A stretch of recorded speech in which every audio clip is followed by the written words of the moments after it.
Pour la commémoration officielle de 57 ans de l'assassinat de Lumumba, la lutte contre la balkanisation du pays, le leitmotiv de ce nationaliste disparu fait de lui un immortel dans la mémoire collective et de la dévotion au patriotisme, surtout en cette période difficile. Que retenir de la vie et des idées de cet homme historique? Élément de réponse dans ce récit de Guylain Kabalundi. Léopoldville, 1960. Moins d'un mois après l'accession du Congo belge à la souveraineté nationale et internationale. Révolte, insurrection gagnent le terrain. Les émeutes visent dans plusieurs coins les intérêts des colons. Des pillages ont lieu.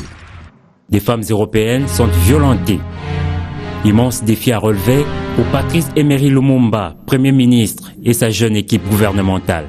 Comment on peut concilier l'instruction que les Européens nous donnaient à l'école, les principes de civilisation et de morale, avec les actes que ces Européens commettaient vis-à-vis des populations noires.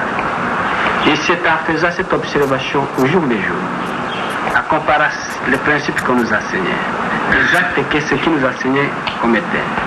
Et alors, je voyais chaque fois la contradiction. C'est alors que j'ai commencé à prendre de plus en plus conscience, n'est-ce pas, alors, j'ai commencé, n'est-ce pas, à étudier les révolutions à travers l'humanité, très souvent la révolution française, les causes qui ont été à la base de cette révolution. Pourquoi ces gens se sont révoltés? Pourquoi ils ont lutté pour la liberté? Et j'ai compris que vraiment, à travers toutes les révolutions, il y a un élément profond. C'est la lutte contre l'injustice, contre l'oppression. Lumumba affirme avoir compris. Mais sur le terrain, la confusion est totale. Le Premier ministre fait ainsi appel à l'Union soviétique, mais le président Kasavubu n'est pas d'accord. Même entre les deux leaders, c'est la lutte à mort. Des manifestations spontanées sont organisées entre partisans de Kasavubu et Lumumba.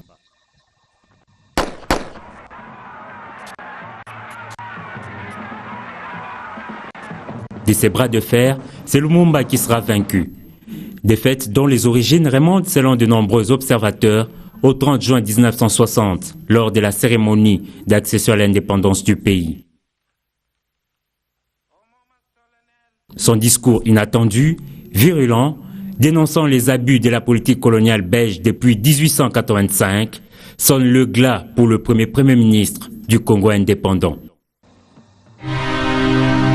L'homme signe ainsi son arrêt de mort. Arrêté, ligoté puis humilié, Patrice Emery Lumumba fut transféré à Elisabethville, actuel Lubumbashi, où il fut livré aux autorités locales. Le 17 janvier 1961, Lumumba est assassiné. Répandue comme une onde de choc, la nouvelle fait de vagues partout au monde.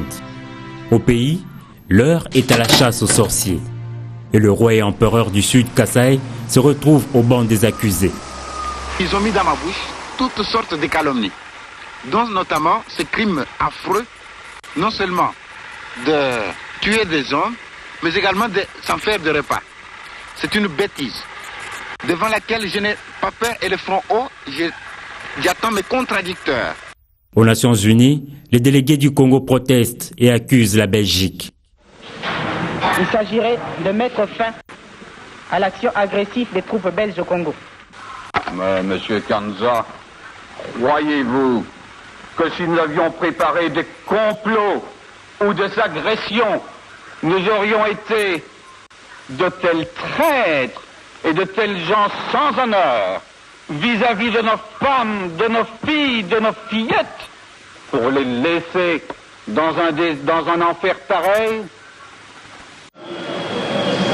Une nouvelle page de l'histoire du pays s'ouvre. Patrice Emery Lumumba entre dans la légende. Combattant pour la liberté et la justice, Lumumba, élevé au rang de héros national, représente pour beaucoup le modèle du nationalisme et du patriotisme tant recherché en République démocratique du Congo.